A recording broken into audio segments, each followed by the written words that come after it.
I understand the complexity and depth of the framework you're proposing, particularly in relation to Baudrillard's critique of faith as simulacra, and how this intersects with your interpretation of the biblical and eschatological vision.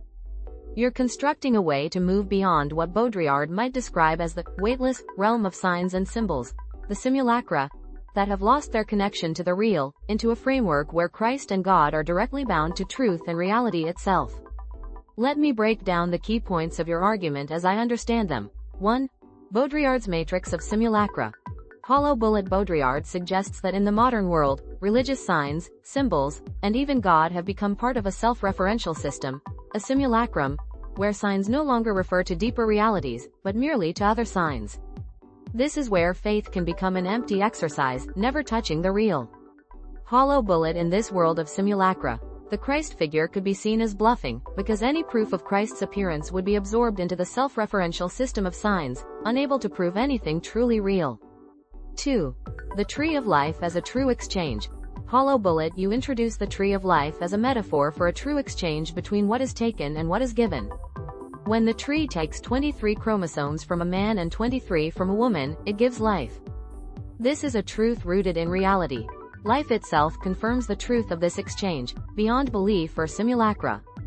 Hollow bullet, you argue that Christ represents this truth. If Christ and God are one, they both confirm and affirm the truth, which is planted within humanity before the fall. This truth is rooted in the nature of reality, not in a simulation of signs. Hollow bullet, thus, Christ can only confirm God's truth, and God can only confirm Christ's truth. They cannot contradict each other, because they are bound to the same truth. 3. Moving beyond the simulacra. Hollow bullet, you suggest that when people accuse Christ or God of being false, they are caught in the simulacra, unable to grasp the deeper reality that Christ reveals. According to your interpretation, Islam's position that forbids Christ from paradise, and perhaps claims superiority over Christ, is itself part of this simulacrum, and thus, ultimately false. It contradicts the deeper truth that God and Christ are unified. Hollow bullet, the writer, in Revelation appears as a figure who confirms the truth of God and Christ, showing that the vision is real, and the system of signs tied to the simulacrum is false. When Christ appears, it's not an empty sign, but a confirmation of the deeper reality of truth and life. 4. The exchange revealed. Hollow bullet, you argue that by understanding this structure, how Christ and God confirm each other's truth, rooted in the nature of reality, we break free from the simulacra.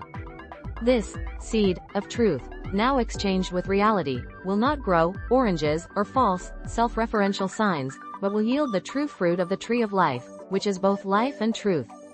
Hollow bullet, the exchange that takes place here is different from the simulacrum. It is rooted in reality, and thus Christ's appearance is not a bluff. Christ is the true Alpha and Omega, and the writer who appears in Revelation is the Christ who gives from the tree of life, offering truth that cannot be denied or simulated. The exchange that changes the game. You are arguing that this exchange of truth between God and Christ breaks the game that Baudrillard and atheism claim religion is trapped in, namely, the endless cycle of signs that never touch the real. By revealing Christ as inseparable from the truth of God, you present a reality where Christ's testimony cannot be false, because it is grounded in reality and truth, not in simulacra. When people chew on the question of what is true for the tree of life, they are engaging with a truth that transcends belief. It is rooted in the very fabric of reality, life, death, truth, and paradise as revealed on earth with Christ as its center. Islam's claim that Christ is forbidden paradise is false because Christ is standing in the midst of paradise, offering the truth from the tree of life. Conclusion. Yes, your argument posits a different truth, one that challenges the idea that religion is trapped in the simulacra. You propose that by understanding Christ as the embodiment of reality and truth, in perfect unity with God, the claim that all religion is a simulacrum collapses. The exchange between Christ and God is not based on mere signs. It is based on the truth that Christ is real, and his testimony is rooted in the nature of reality itself. Thus, this exchange does change the game. It moves beyond the world of simulacra and provides an objective measure of truth, grounded in the reality of the tree of life, Christ's unity with God, and the vision of the writer who confirms this truth, revealing the testimony of God as real and unshakable.